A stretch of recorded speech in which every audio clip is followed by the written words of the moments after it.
I actually deeply believe that one of the most important things any kind of leader can do is to articulate a leadership perspective of what it means to be a leader. And in fact, for 30 days, when I sort of felt like we as leaders in the company were not walking our talk, I struck down the use of the word leader or manager for a month, and we used role model. So if we're doing a leadership retreat, we were doing a role model retreat. If we were doing a manager training, we were doing a role model training. And so for a month, we did that, and it was fascinating how it shifted people. Realizing that we are role models as leaders. Welcome, and I'm thrilled to have the legendary Chip Conley on the podcast today. Chip is the founder and CEO of Joie de Vivre Hotels, a boutique hotel company which he ran for 22 years before he sold it. He's also the author of 5 books. The most recent one was Wisdom at Work. And Chip was an executive at Airbnb and what he calls a mentor, an intern and a mentor to Brian Chesky, the founder of Airbnb. A few years ago, Chip had an aha moment and opened up Modern Elder Academy, MEA, a midlife wisdom school. MEA is based in Baja, but they're now opening up a new campus in Santa Fe, New Mexico. We had an incredible conversation. Chip talks about his near-death experience and how that shifted his identity profoundly, and also why it's so important for founders to learn to shift their own identities as they and their companies change and how to do that. We talked about how Chip ended up being a mentor and an intern to Brian Chesky, what struggles he had when he first started at Airbnb, and what he learned from Brian, from Gavin Newcomb, and from the other people that he's mentored over the years. We discussed how entrepreneurs can use regret as the raw material for the future and to fuel you, how to manage people older than you, and his favorite interview question. This is an incredible interview, and you're going to learn so much. So please enjoy my wonderful conversation with Chip Conley. Chip, welcome to the show. It's so great to have you. Alisa, I'm honored to be with you. I'm so excited. And, I'm going to give a little bit of an opener here because this is my podcast. It's called From Startup to Grown Up, and it comes from my book, which is called From Startup to Grown Up. And you are part of that Genesis story because I was fortunate enough, we met a couple years ago, and I wrote about you for Forbes, and you mentioned this Modern Elder Academy, and I thought, well, I'm going to go to that, and I brought my boyfriend, so the two of us went in January 2020. That's like this fate filled before everything happened. And through that week, I have to really tell you, I got over a lot of my internal identity issues. And I was able that was like the genesis of my ability to write my book. And so I really want to say thank you. And thanks to your process at Modern Elder Academy. I don't consider myself elderly, but nonetheless, I was at Modern Elder Academy. And part of it was we did. It's the Modern Elder Academy, but yes. Exactly. And we're definitely going to talk about it. But this core exercise you do, I'd love you to talk about, which is called the identity cleanse. That really helped me in kind of getting out of my own way to write my book. Chip, could you talk about the identity cleanse and why that's so important? Yeah. So let's start by just talking about what is an identity. An identity is a way of seeing oneself and a way of the world seeing us that could be sort of an archetype. There's an archetype element to it, but it often has something to do with the roles we've had. So, over the course of our life, we pick up identities. I'm a student. I'm a progressive politically. I am a mother, etc. And so there are these identities we pick up. What's interesting around midlife is that we have picked up so many damn identities and not necessarily discarded any, that by the time we get to our 40s or maybe our 50s, and definitely maybe our 60s if we haven't cleansed, we're awash in identities. And many of them are like like a Band-Aid to our skin, and we're scared to pull it off. So part of what we try to help people do at MEA, and let me give you another little story, is that I was a founder and CEO of a boutique hotel company called Joie de Vivre for 24 years. It was my identity at age 26. It was how I basically saw myself in the world, how I prided myself in the world, how I was admired in the world. And then I sold the company, and I was a bit like, oh, well, where did that identity go? And I felt a bit rudderless. So what we try to do at MEA is to help people to see that their identities can evolve over time and that might be time to cleanse yourself of certain identities. So one of the exercises we do before people actually have arrived is we actually ask people to go to some of their friends and, ask them what is your strengths, what are your weaknesses, and what are the identities that we seem to like inhabit really well, and what are some of the identities that maybe don't suit us very well. Like it's like having a bad suit or shoes that are just a size or too small or too big. And that homework people do in advance, then they arrive and we start to do then within the first 24 hours, a deep dive into like, what are the identities we're ready to let go of? What are the mindsets that aren't serving us anymore? Am I the caretaker? Am I always the caretaker? I'm always caretaking everybody else, but never myself. Or, I am the CEO of this company, and then all of a sudden I'm not. So we help people to understand that, number one, they are more than the collection of their identities. There's more to them than just the identity. Number two is you have choices of what identities you can pick up in the future, especially if you start to actually let go of some of your identities. And number three is, at the end of the day, you're not the only one going through this. There are a lot of other people in the midst of an identity cleanse and maybe a wardrobe change, so to speak, as well. Yeah, I love everything you just said. I mean, I especially love the idea of that, getting that input from others, because they're an input into your identity. You have your own experience on the inside, and then other people kind of show you who you are in their eyes. I know for me, something you didn't sort of hit on is also this identity you hold about like whether or not you have it in you. So for me, it was like, I don't have it in me to write a book. And that's what I had to kind of let go of in that very powerful exercise. But something else you said is so important is that all the founders that I deal with, all the entrepreneurs I've ever coached, they go through their own journey of identity, having to let go of the early day founder and CEO when you were just 10 people in a room together to take on the CEO of 1,000-person company or 5,000-person company. And then to your point, when you sell the company or when when some event happens with the company, on the one hand, that's great, but on the other hand, it leaves you without your identity. So I'd love you to talk a little more about how you think that relates to founders and how you personally experienced that. Well, let's start with how I experienced it.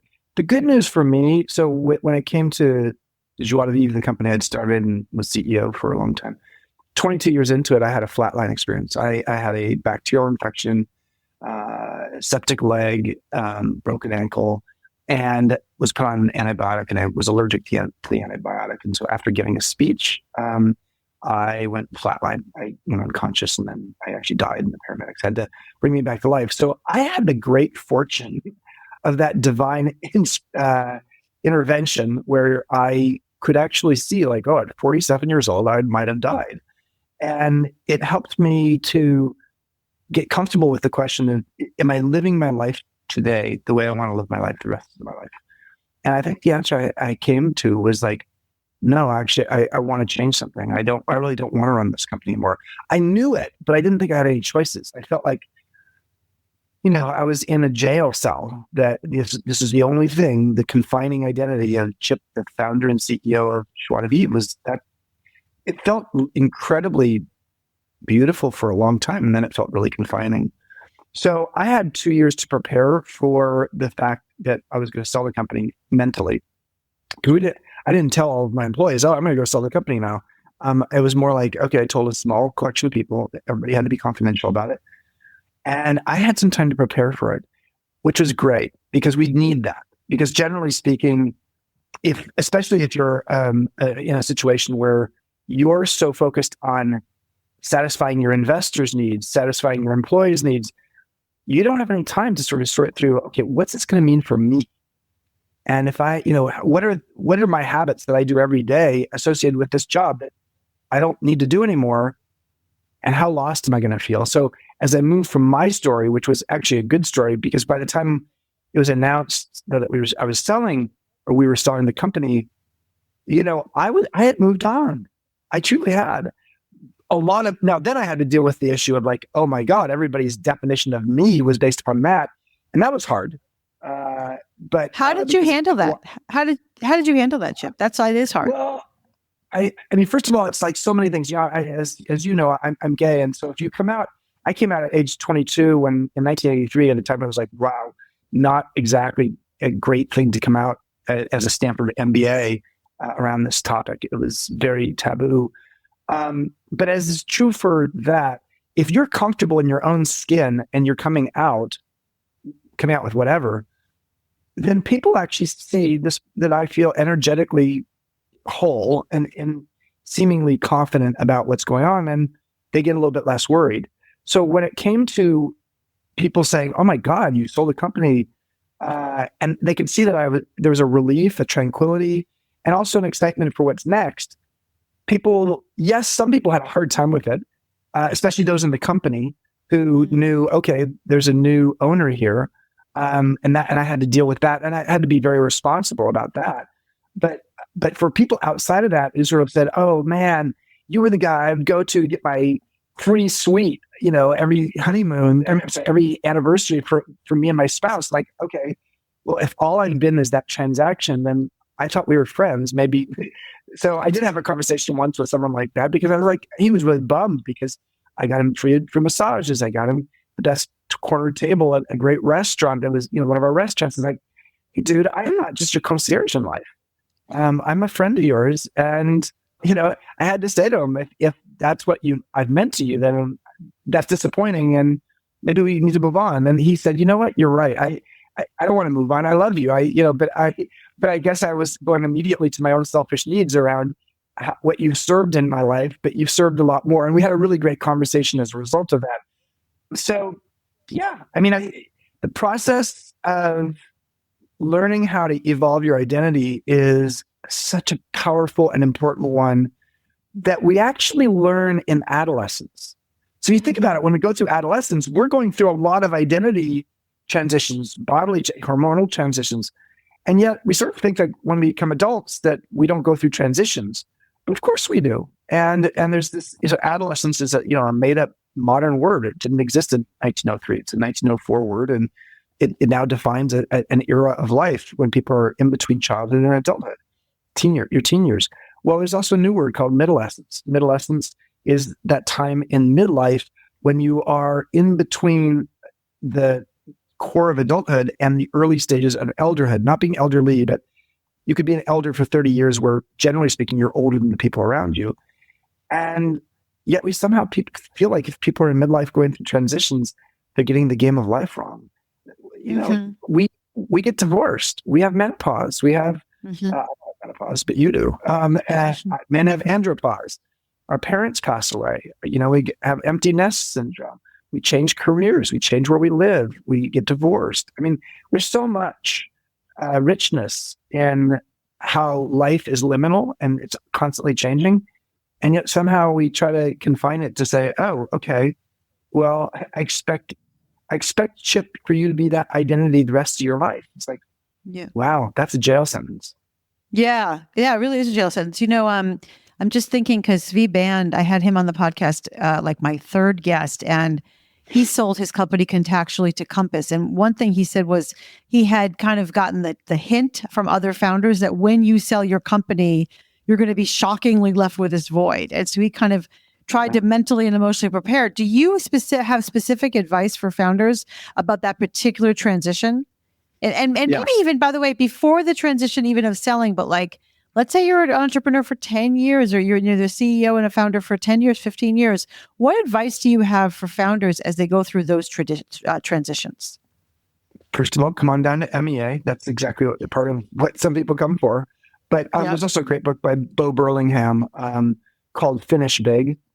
Bo's the one who wrote Small Giants. Great book, sort of a classic. And Finish Big is a book about what's the mental state, the emotional things you need to think about in the process of selling your company and moving to what's next.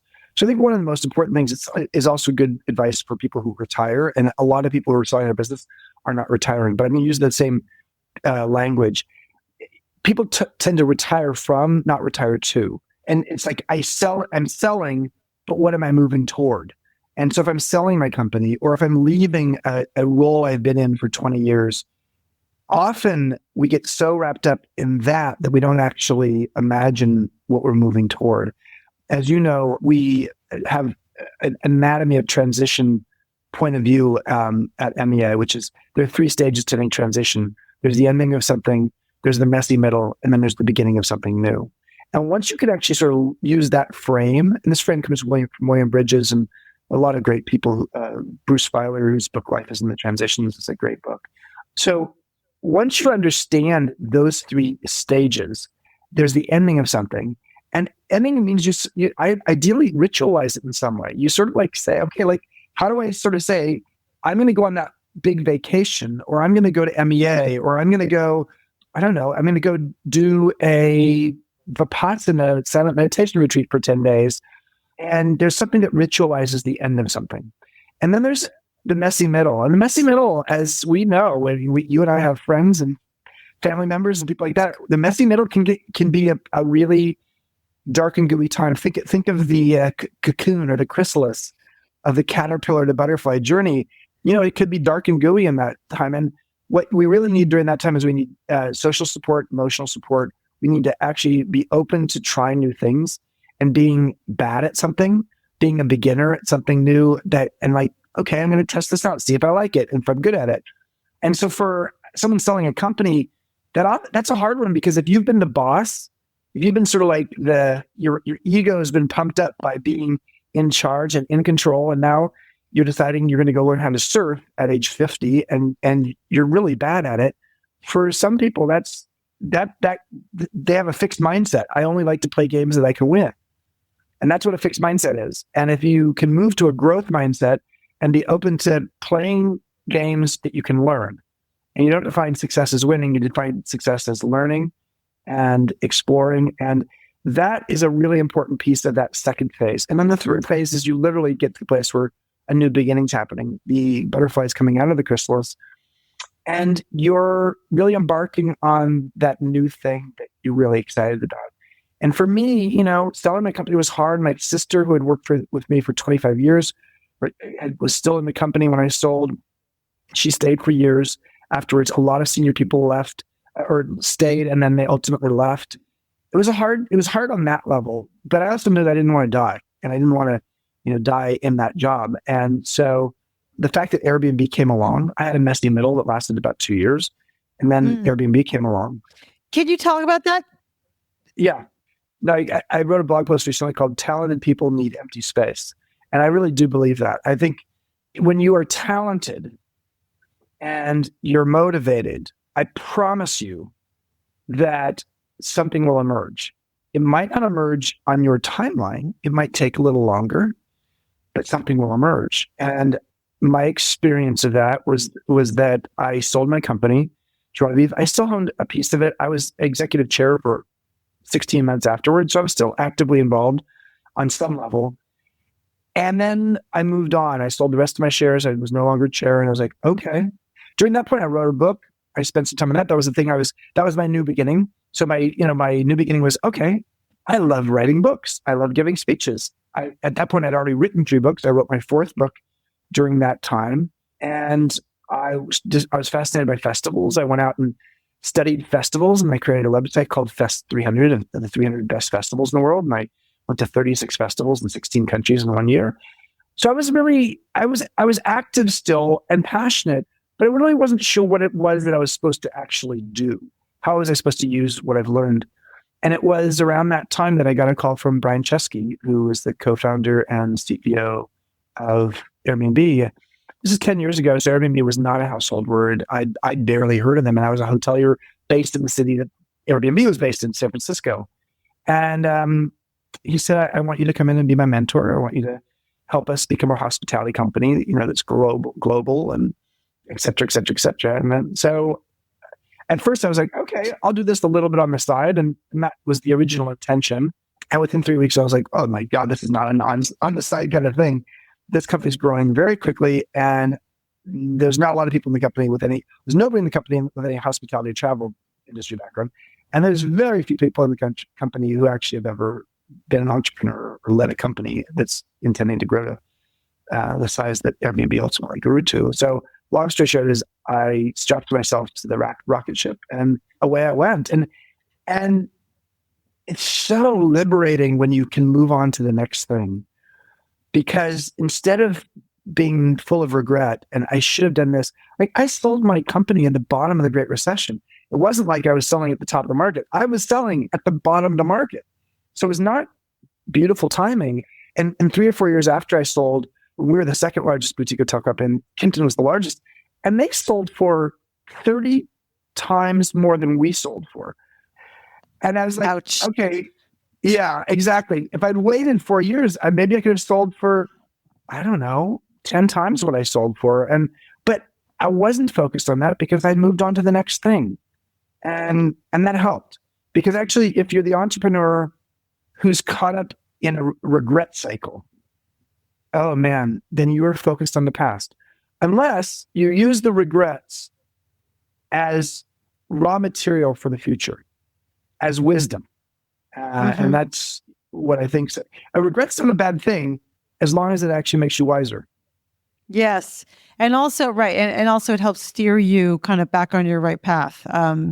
I think it's like very helpful to use that regret to the extent that you have it.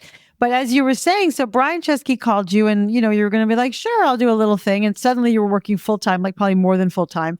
And 70 I hours want a to week. hear 70 hours a week. And I want to hear about kind of the insight that came out of there that led to your building Modern Elder Academy. But like, so I want to ask you kind of two questions, talk about Airbnb in two ways. One thing that I read is that in addition to mentoring Brian, you also kind of, one of the questions everyone was asking you is, how do we build this company that can still scale and still have soul? So I'm curious about that, how you sort of scale culture and still scale soul, because ... I know MEA is expanding and I'm curious how you're thinking about that. And then also maybe talk about how the insight from Airbnb brought you to Modern Elder Academy. So let's start by saying that within a month or two after I joined, Brian and Joe Gebbia, one of the other co-founders, separately pulled me aside and said, Chip, we hired you for your knowledge, but what we really got was your wisdom. It's like, oh, okay, that's interesting. I never really thought about that, the difference between knowledge and wisdom.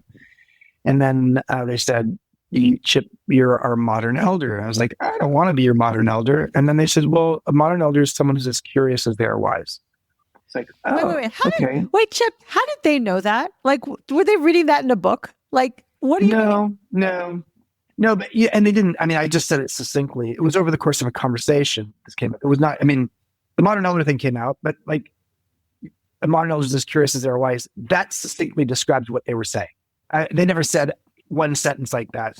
But what they said is, here's what we see, and here's the qualities. And I think by the end of the conversation, it's like, okay, a modern elder is the perfect alchemy of curiosity and wisdom.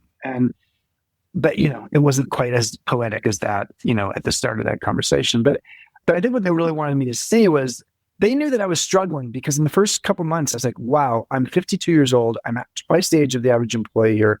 I've never worked in a tech company before. I'm surrounded by millennials. I don't understand the tech lingo nor the millennial lingo sometimes. And I was feeling a lack of confidence at times. And Brian even said to me, why are you so reluctant? Why are you reluctant to be all in here?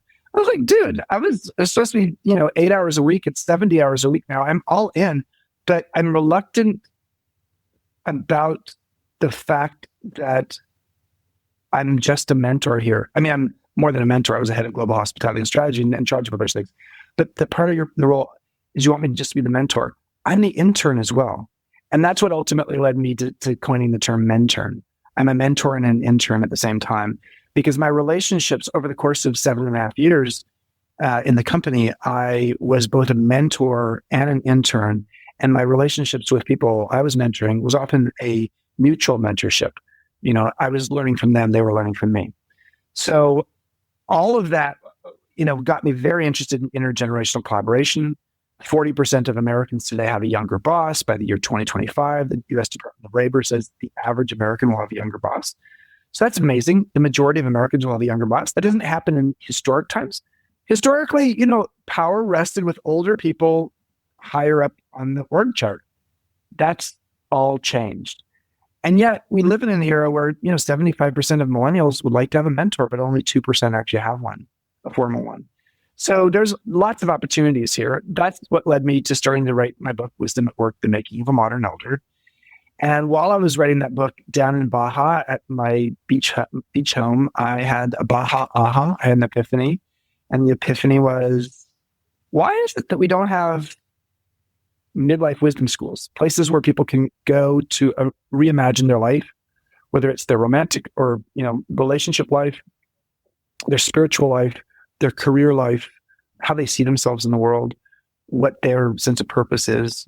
And so the MEA, the Modern Elder Academy, came out of that. And that was almost 5 years ago. We have 3,000 alums from 40 countries and 26 regional chapters around the world. Incredible. And I also, it's such an interesting concept because also you really had to adapt during the pandemic. So there's a lot to say about that. And I appreciate that you had this Baja aha and you sort of said, ta-da, we're going to build this Wisdom Academy. When I encountered MEA and the Wisdom Academy, you said, well, we like being in Baja. It's hard to get to. It's kind of out of the way. And I honestly, and I know you're an entrepreneur, but I didn't have the sense that you're like, and we're going to have campuses all over the place. Was your original vision to also be kind of global, have multiple campuses, or were you thinking about keeping it in Baja? How has that grown? Well, let's, and I want to get back to your last question, which I spaced on, which is the scaled, how do we scale soul? So let me explain it in Airbnb words and then in MEA words. So one of the things that I really saw early on is that the nature of the people working at Airbnb, there was a lot of soul, a lot of passion, a lot of sense of purpose. And yet we were scattered. We had 30 different strategic initiatives. We were obviously growing across the globe. If we were just a localized business, it'd be easier to do, but it was not. And we were obviously disrupting, having to change laws, etc. So it was complicated. So what are the kinds of things that we did to try to scale soul? Number one is we created a program whereby any new employees had to go through an interviewing process in which they were not just interviewing with the people they were going to work with in that department, but that we had two core values people. We had like 40 or 50 people who had been trained in Airbnb core values. They're existing employees who both are trained in it, but also are really great role models for the core values. And these values interviews were really important because a values interview could veto a potential candidate. So, you might have an engineer who's coming in and everybody in the engineering department is excited about him, but then he meets the two, core values interviewers and they're like, no, this person doesn't fit the core values. So that was a way that allowed us to make sure that our process of bringing in new people, we were more than doubling in size of number of employees every year. So your culture changes quickly when you have that many people joining, and especially if they're spread out in 22 offices around the world. So long story short is that was one way we scaled the soul. Another way we did is we actually created something called One Airbnb, and every year we would bring all of the employees from all over the world to San Francisco headquarters for 4 days of just an immersion. It's like a festival. And it was fascinating. It was very expensive to do. And so we're really investing in both culture and soul by doing that. But it also helped people to feel that deep sense of like, I am connected to this organization. And of course, this is pre-COVID. It was like a long time ago when all this was happening. It was 2013. 2013 through 17 was like my core time that I was in the company. And then I just moved to the strategic advisor role. So those kinds of things are things that we're trying to do at MEA. And how are we being really thoughtful about the people we bring into the organization? So they're not just a great fit because their skill set fits what we need, but they actually are a cultural fit and a cultural add, meaning if you just have a culture fit, then you're basically hiring the same people. Culture add is somebody who comes in and is able to also add some diverse voice to the mix, which is important. Yeah. Also, it's growing quickly, yet we have made a conscious choice to say we're going to have 2 regional hubs.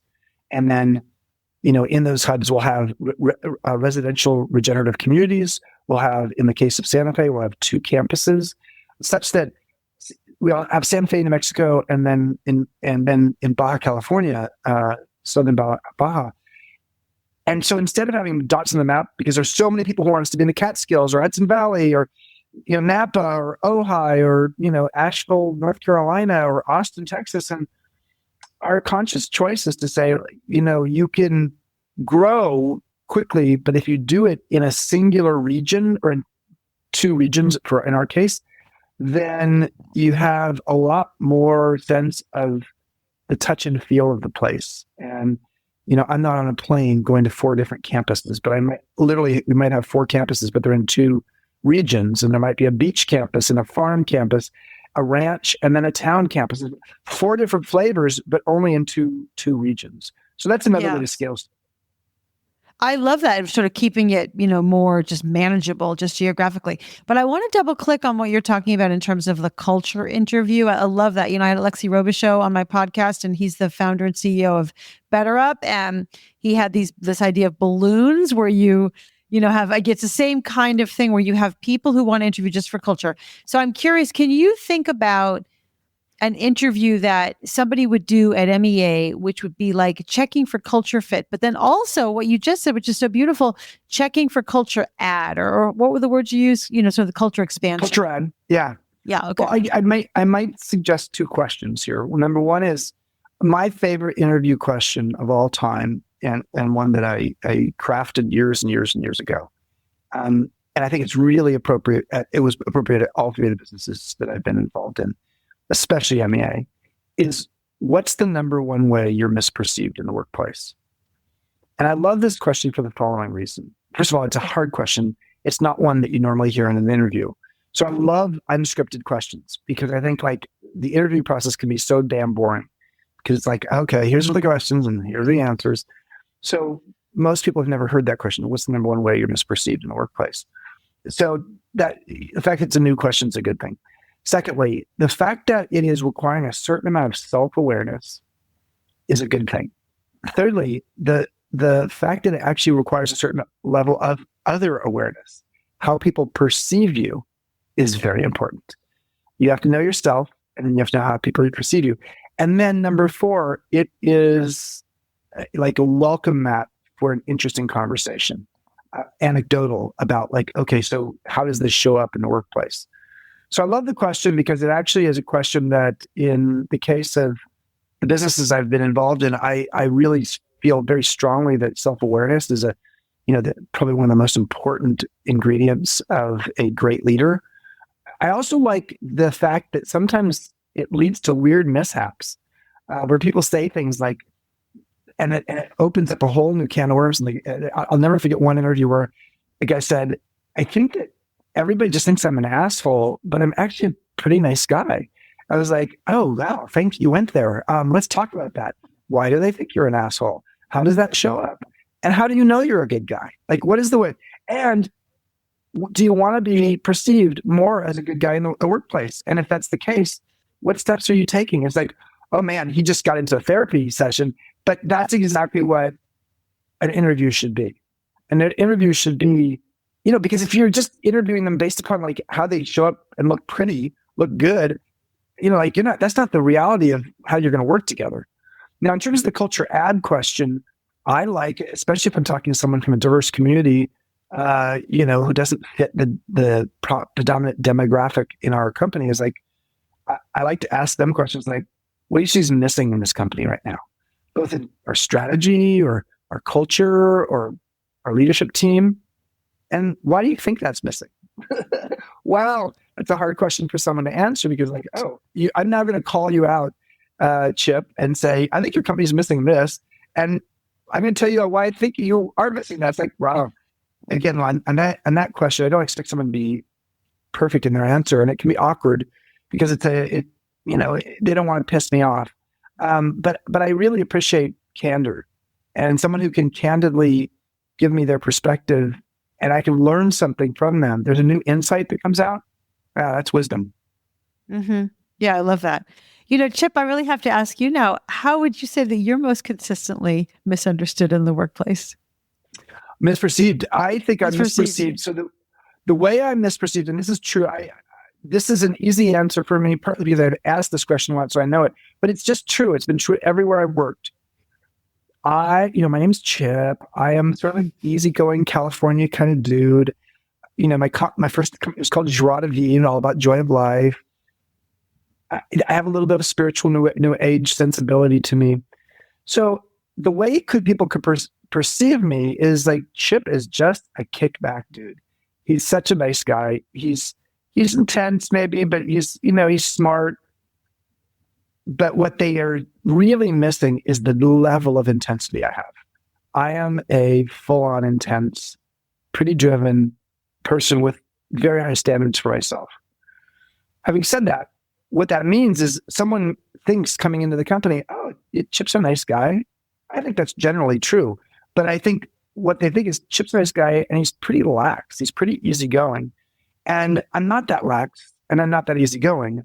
I am not someone who gets reactive all that often, but I do sometimes. But I am exacting. I mean, I really like to drill down and say, okay, so what went wrong here? What's going on? What could we do differently? And I don't like to focus just on the negative, but I like to look at what can we learn here? Like, what's the key lesson? And one of my pet peeves is people who make the same mistakes over and over again and don't learn the lessons.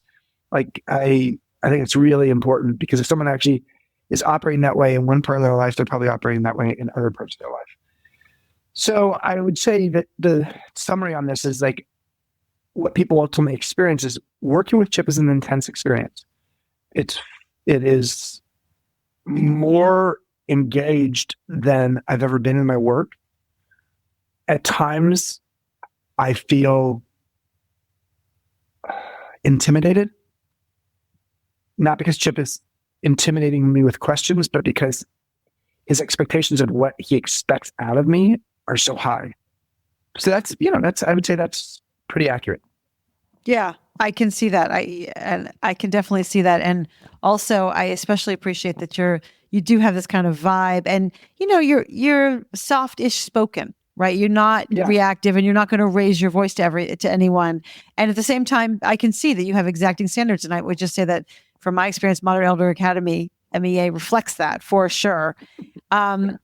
Another thing about you, Chip, is that you have built a very strong personal brand. In fact, the first time I ever heard about you was many years ago when suddenly this newsletter got lopped into my inbox. I had no idea who Chip Conley was and why, but there you were writing a newsletter to people. Spam. Yeah. My first experience with you was spam, totally. But shit.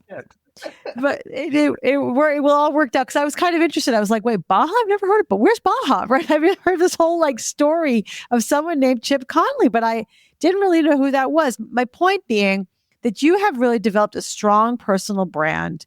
And I'm just curious, what's your intention in doing that? And how has it served you? Well, a company has a brand and a person has a reputation and a person can have a brand as well. In the world we live in of knowledge work, your ability to be a thought leader, to be able to articulate a perspective is increasingly important. And this is not just for authors or academics. I actually deeply believe that one of the most important things any kind of leader can do is to articulate a leadership perspective of what it means to be a leader. And in fact, for 30 days back in the Joie de Vivre era, when I sort of felt like we as leaders in the company were not walking our talk, I struck down the use of the word leader or manager for a month, and we used role model. So we could not use. So if we're doing a leadership retreat, we were doing a role model retreat. If we were doing a manager training, we were doing a role model training. And so for a month, we did that, and it was fascinating how it shifted people, realizing that we are role models as leaders. So I guess I would just say that for me, the articulation of how the world works, for me, that has been in the form of Maslow's hierarchy of needs applied to business. I wrote about this in my book, Peak, How Great Companies Get Their Mojo from Maslow. The idea that there is a hierarchy of needs for our employees, our customers, and investors helped me to be able then to say, if that is true, and those are the principles that define my leadership, and I want my team to sort of understand those, how is part of my process, part of my legacy, sharing those principles in a role model kind of way, such that people who've worked with me understand my point of view. And the point of view is not just the point of view, but the actions that then follow from that. And that's what a reputation is. A reputation or brand isn't just the articulation of the point of view. It is the embodiment of that point of view, that way of being, in such a way that you are a role model. And I'm an author. I mean, I have written, a bunch of books, and still I've, spoken on the TED stage, twice. And so there's a part of me that feels like, okay, yeah, I better be careful in crafting my personal brand, because there is, I don't want to say a lot writing on it, but some of my ability to be influential in the world is a function of that. So. Yeah, that's really well said. How would you suggest, a new founder think about that now? So you have a 26-year-old founder, a 30-year-old founder who's just starting out in their entrepreneurial journey, maybe hasn't thought about personal brand at all. What advice do you have for that person? I would focus first. So we live in an era where it feels like the first thing you do is you get your bullhorn and you start saying, "This is what I believe." And I actually don't think that's what you do first. Back in the old days, so to speak, you get clear on what it is that you believe, and then you actually test it out a little bit and you refine it. The diamond only gets better because of how it's refined over time. You don't throw you don't sort of just test it in social media. Also, be careful. I wrote a blog post. So my blog is Wisdom Well. It's a daily blog. I wrote a Wisdom Well post recently. It says, "Are you a paint by numbers leader?" And the whole premise was like, no one's going to buy a masterpiece by an artist where it was all paid by numbers. I mean, it might look good or okay, but doesn't feel authentic, and it's still a commodity. And similarly, leaders who lead by slogans, other people's slogans, you can't be an open door leader with a closed door mind. And so just because you have a slogan doesn't necessarily mean your behaviors are embodying that slogan. And it doesn't necessarily mean that slogan, which is a cliche, is really the best definition of how you show up as a leader. So I would start, if I was a young leader, I would start, instead of getting all worked up about who's doing your social media and all that, I would really refine that point of view, and whatever form it takes. I like to write things, so I would almost try to articulate it in a one pager that says, "This is my leadership philosophy," and then vet it with people and ask people, does this make sense? Do I live this, etc.? And then refine it over time. I ended up going out and speaking about my point of view, and then ultimately writing books about it and giving speeches about it. But you don't have to go that far, but start with the raw material. Because if you start with trying to package something that is not nearly ready for prime time, you actually over time could do damage to your brand or reputation, because you're not talking about something authentically that you're living.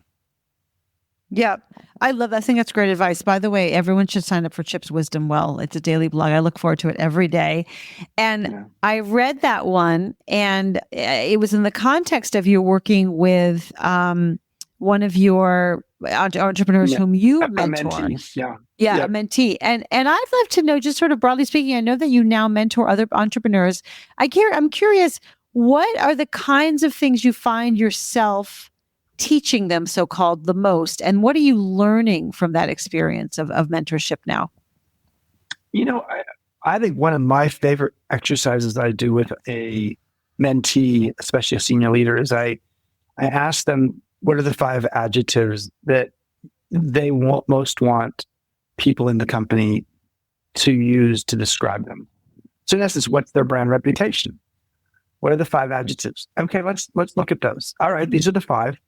Now let's go out to a handful of people, both direct reports, senior leaders, but also other people in the company. Maybe it's 20, 30 people. Let's do a survey. This is not the only question on the survey, but this will, let's make it a brief survey. It's like it takes 5 minutes to do. But one of the questions is, what are the 5 adjectives that best describe you in the workplace?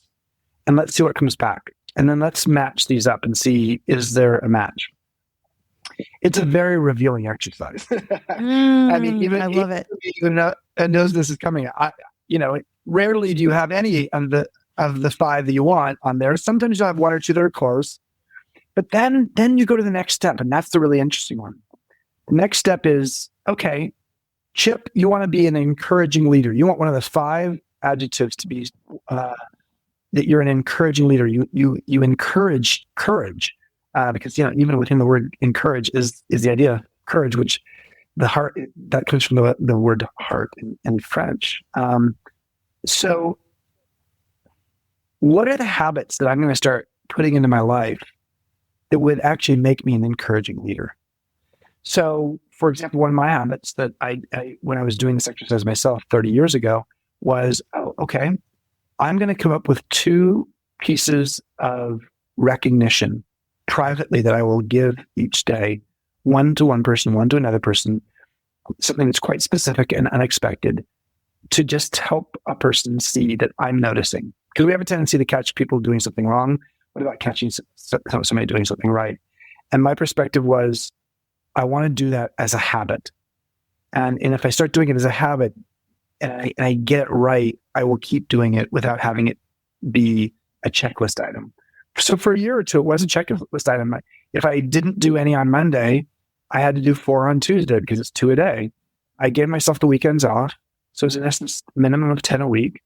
So long story short is that kind of, in my mentor relationships with leaders today, I really help them to do that deep dive to say, how can we link up your aspirational brand identity with what people are actually experiencing?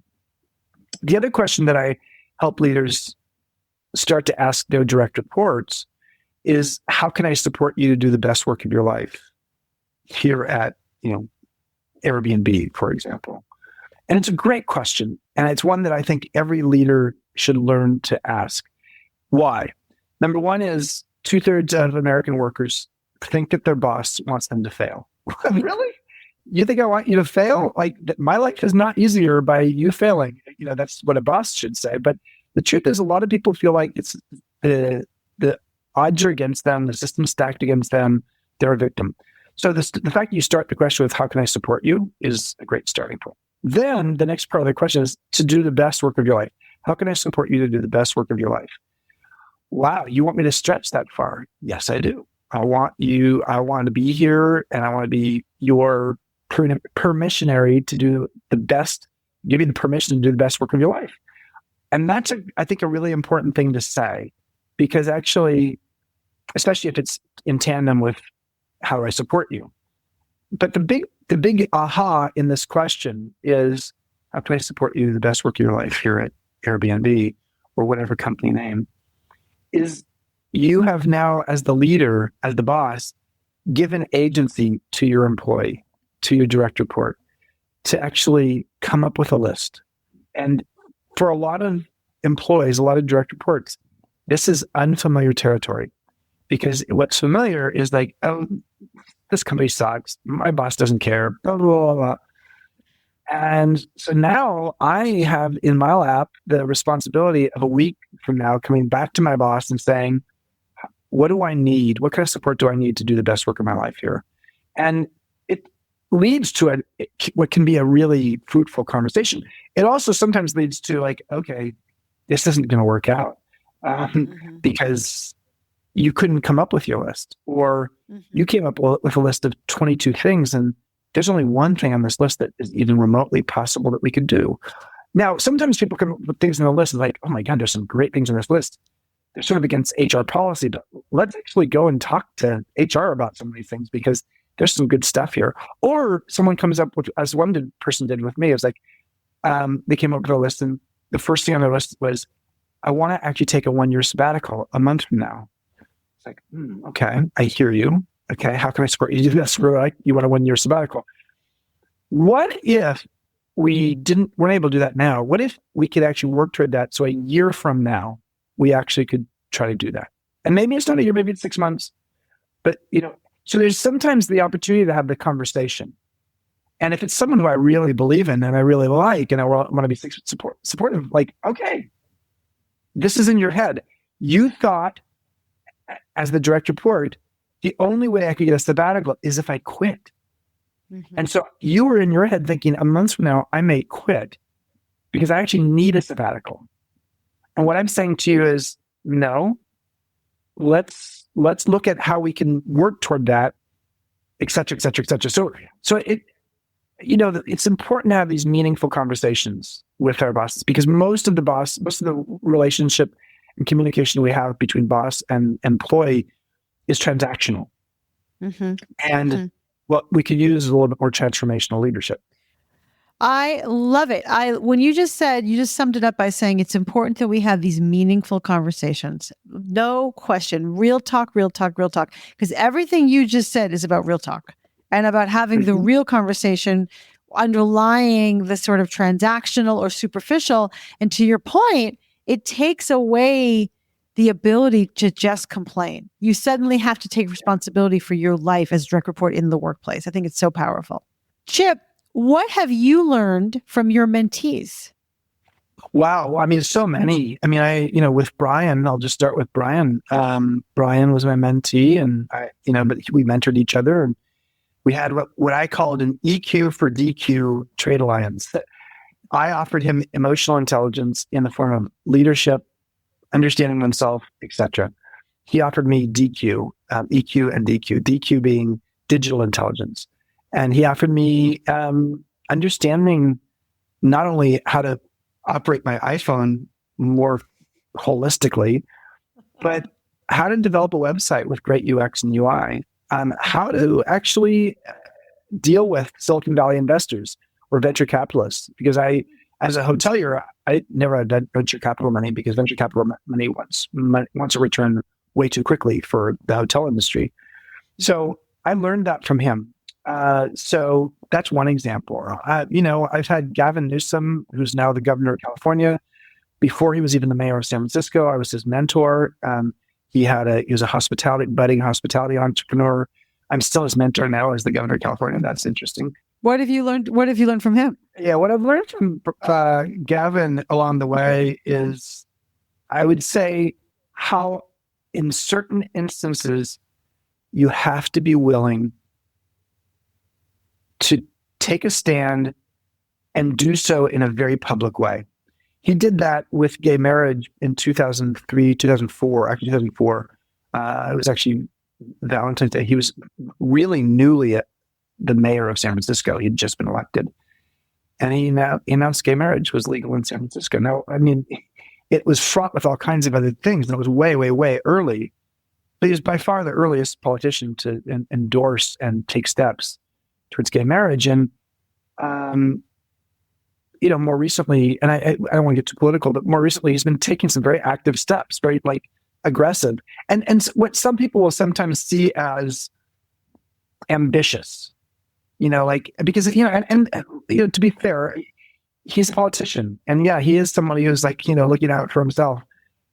But don't we need more leaders who are staking out a stand on something and willing to stake their political reputation on it? Yeah, I think we need more of that because we have got way too many people who are, just not doing that. Mm-hmm. Other mentees I've learned from, Marian Goodell, the CEO of Burning Man. I was on the board of Burning Man a long time. I learned from her that loyalty, how important loyalty is. I mean, I think at times I've been willing to accept things that a lot of leaders might not, because I was like, I'm going to give them the benefit of the doubt. She doesn't give a lot of benefit of the doubt. She really asks, more importantly, I want to assume best intentions in the person. And that's what she does. But when she gets a hint that the person doesn't have best intentions, she cuts bait quickly. And she does it, I mean, not always in the easiest way, but I think she's she's very instinctual. The truth is, if you're a leader and someone who works with you you've lost their faith, or you've lost faith in them, maybe you want to actually have them stick around. But the truth is, why have them stick around if you've lost faith in them? It just actually makes it ugly. It makes for what could be a very ugly situation. So she's one of those people who's really able to pull the Band-Aid off pretty quickly. That's amazing. I think it's so helpful to your point about multi-generational relationships where it's clear. And I think it's so important to acknowledge the mentoring goes back and forth and the learning goes back and forth. I think it's so important. On the topic of age, a lot of the founders I work with, they just like you said earlier, the notion of most people having bosses who are younger than them. Well, the founders I work with, they often have direct reports, executives who are not just older than them, but are seasoned executives. When you get to a certain stage in a startup, you're hiring seasoned executives. They're 20 years older than you. And they say to me all the time, it's sort of a question, how do I manage people who are so much older than me? But it's more, they acknowledge I'm uncomfortable managing, Max, because I don't really know what to say to Max, because he's 20 years older than I am, so much more experienced, super smooth. And also, I've never done marketing before, or whatever it is. What advice do you have for founders who are in those shoes? Yeah, I'll give advice on both sides, because I think also Max needs to know how to operate in an environment where your boss may be younger than you. For the young founder or the young leader with older reports, I mean, on both sides, it's about respect. So let's start with that. How do we show respect? But not respect just for the sake of making things look good, but really truly understanding that this person has some wisdom in them. So for the younger CEO, one of the things I would say is, if you have an older leader, older employee who seems to have some institutional wisdom, but is having a hard time getting it out, make sure. One of the things I said once to someone who was a lot older than me, hey, don't mistake your war stories with wisdom. And what I meant by that was, sometimes older people oh, this is the way the world works, or let me tell you about this story or that story. And I don't have time for that. Distilled down. Wisdom is distilled. It's metabolized experience that leads to distilled compassion. And so how do you help an older person distill down their knowledge? If I went to Airbnb and I was just spouting out, well, it takes, an average maid in an 8-hour shift can clean 16 rooms. It's I don't, that's hospitality knowledge, but that was not worth anything at the Airbnb hospitality company. So understanding how do you take your knowledge and make it relevant in a new context. So I would say, sometimes you actually have to help that person, that older person, articulate a question I would say to an older worker is hey, a week from now, I would love to have you come back and tell me, what are the 5 pieces of institutional wisdom or advice you would give to a new leader in this company? And they can be specific to you, they can be specific to the company, but something that actually is has your fingerprints all over it. Now, similarly for Max, the older person who's reporting to the younger CEO, do not dismiss this person, the younger CEO, just because they don't have as much experience. They may have an openness to new ideas and a way of seeing the world that is really wholly different than you, especially if, as in Brian's case, Brian was a disruptor of the hospitality business, and I am a dinosaur in the hospitality business. I may not be able to see it the way Brian does. So think of yourself as Margaret Mead amongst the millennials. Be culturally curious. Be culturally curious. Be intellectually curious. Ask questions.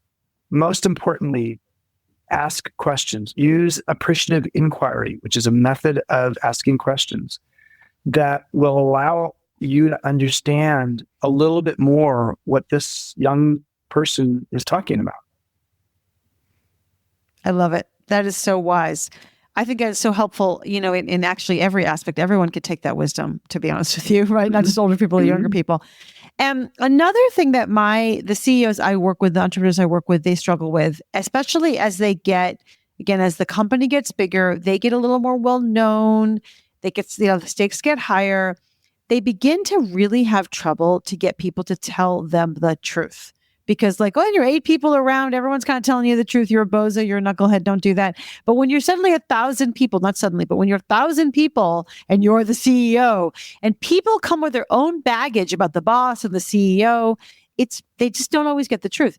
How do you advise? Have you experienced that, I think, first of all? And second of all, how do you advise founders to make sure they're getting the truth from people? It's a great question. I think there's a few different ways to do it. And so I don't think there's a singular way to do it. So let me start by saying that I don't have a prescription that I think is generic across all people. Let me start by saying that there's 2 extremes. I don't think either of them work all that well. There's the extreme of let's do a town hall meeting and let anybody ask questions.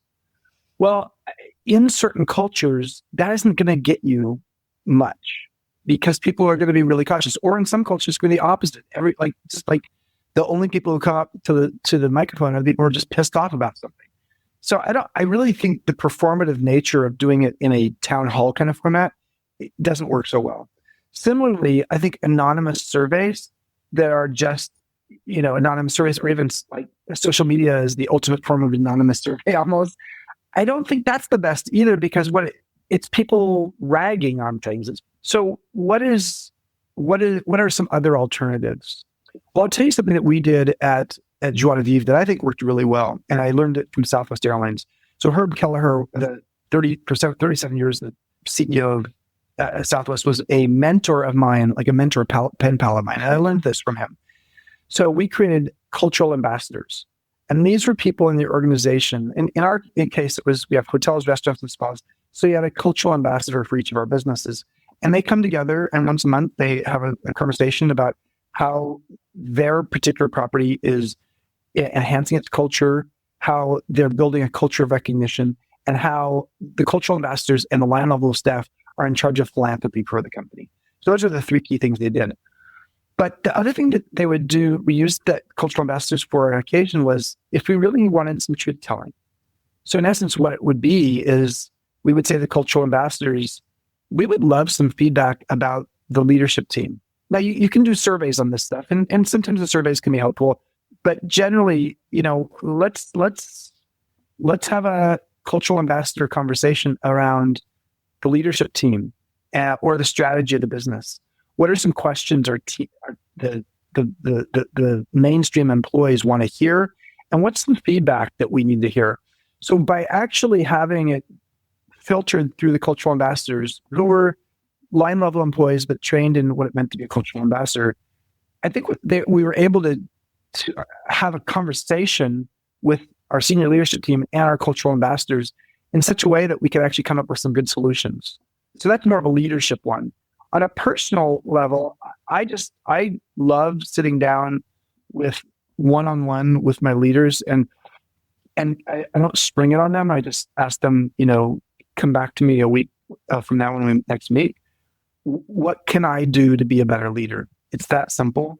I want you to tell me something that it might be hard for me to hear, and I want to be able to listen. So you will have 5 to 10 minutes to talk, and I'm not going to interrupt you during that 5 to 10 minutes. I'll take notes, and then I want to really explore it and look at how you can help me be better. How can you support me to be a better leader here at MEA or at Airbnb? So it sort of puts that original question of how can I support you to do your best work in your life? How can you support me to be the best kind of leader here in this company? Is not a bad question to ask your direct reports. That is a great question. I love that. And also listening to what they have to say and not interrupting. It is so powerful. Yeah.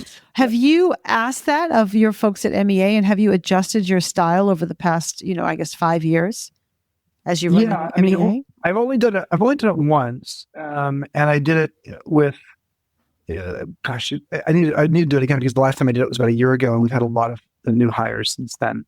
Yeah, and it was during our summer break, and I had some time, and I really wanted to develop some leadership ethos at MEA that might have been different than what I had been doing at MEA at Airbnb. And I would say the number one piece of feedback that I got that was deeply appreciated was, well, there are two. One that I've gotten for a long time, which is help us create boundaries.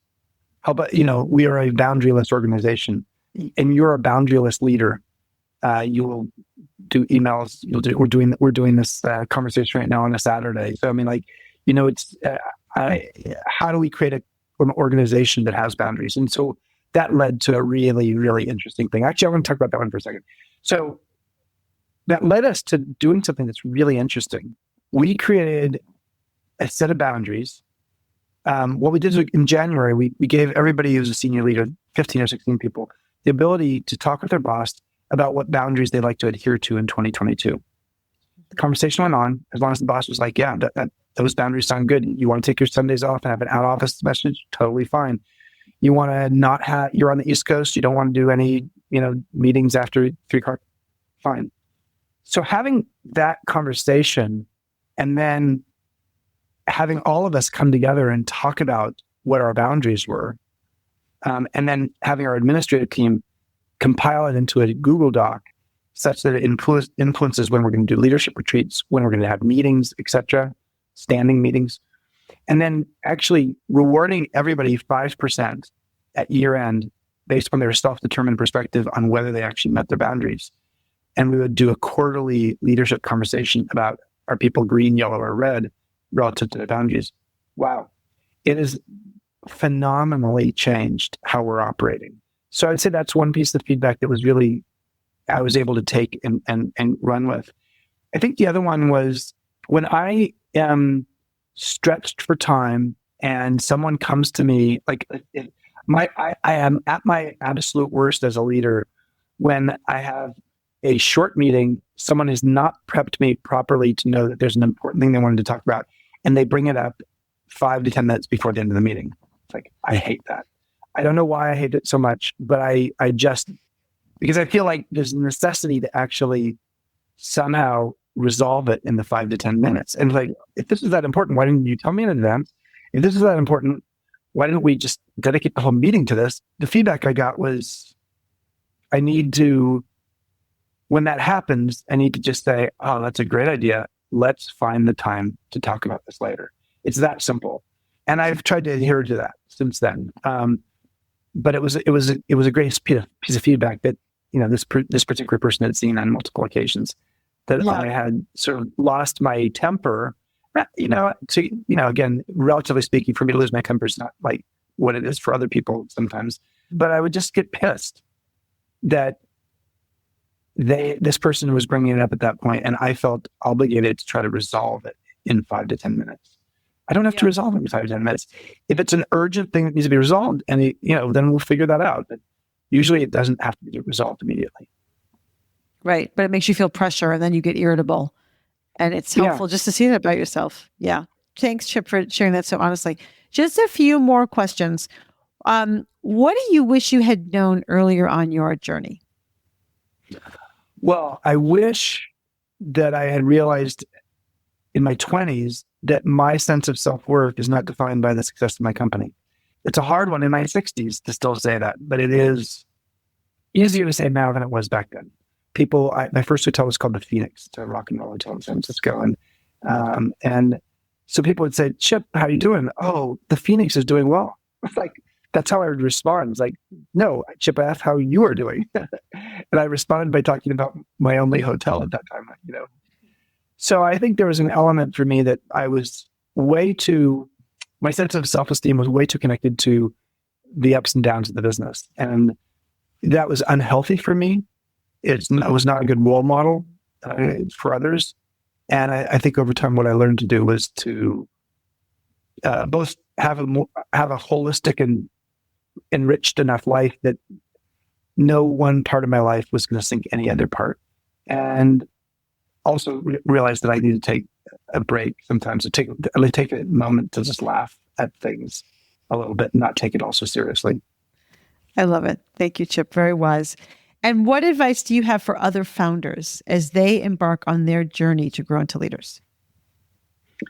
I mean, I think a piece of advice I'd give that's sort of an unusual one, because I've already given a lot of advice on this podcast, is be careful of the investors that you bring into the fold. You get the investors you deserve, and hopefully you deserve really great ones. But sometimes in the frenzy of trying to capitalize something, you end up with investors that are a real misfit. And in my book, Peak, How Great Companies Get Their Mojo from Maslow, I have an investor pyramid. And the way I look at the investor world is there's 3 levels of investors. Most of them are at the bottom. They're transactional investors. It's all about how much money are we making, how soon. It's all based on internal rate of return. And nothing wrong with those investors as long as your business model is well suited for that. Right? Is there an alignment there? The second part of that investor pyramid is the relationship investor. Warren Buffett is the relationship investor. He deeply invests in individuals. He tells the CEOs of the companies they invest in, I want you to operate as if you're going to be here 100 years from now. And so there's an element. And for me, we have 52 boutique hotels, and someone could be a partner of us in one hotel, and we're going to sell that hotel. But the partner or the investor says to me, we're selling that hotel, but like there's more chapters to write in this book. The book of our relationship is not a singular chapter of that hotel. If it was that, there would be a transactional investor. And then the third level is a legacy investor or a mission aligned investor. And those people are great because they sort of like, okay, it's not about the short term, it's about the long term. They're as passionate as you are about the purpose, and they have a pride of ownership. The risk in them sometimes is that they package themselves as a legacy investor, but at the end of the day, when things go bad, they become a transactional investor pretty quickly. And that's okay. I think a great legacy investor better be looking at the bottom line. And the reason a hierarchy of needs is interesting is because you have to have the foundational needs right in order to address those higher needs. But I would just say, I have learned the hard way that sometimes I've had a legacy project that required a long perspective in terms of because we were disrupting something, it wasn't going to happen overnight.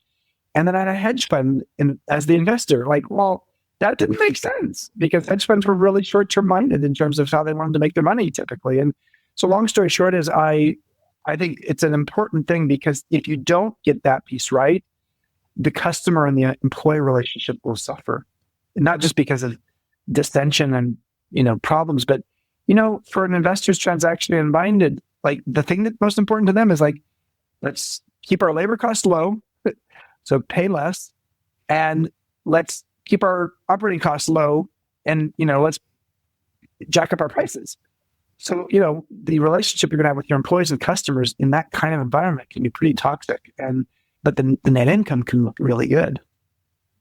Mm-hmm. Mm-hmm. Very wise, and I think very practical. So thank you very much.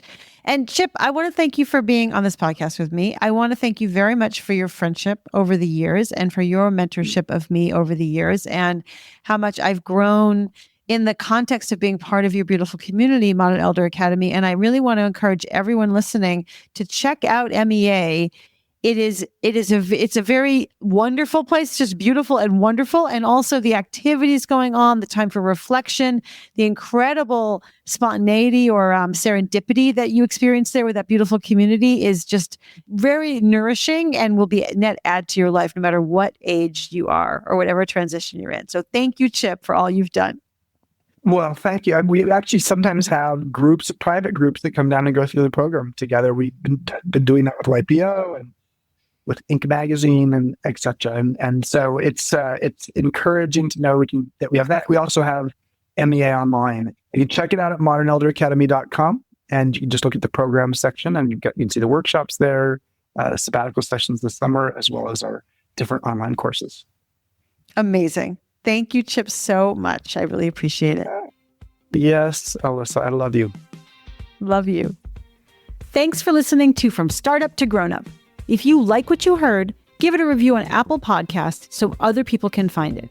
And if you know of a founder or someone else who is meant to be on this podcast, drop me a line through my website, alisacohn.com.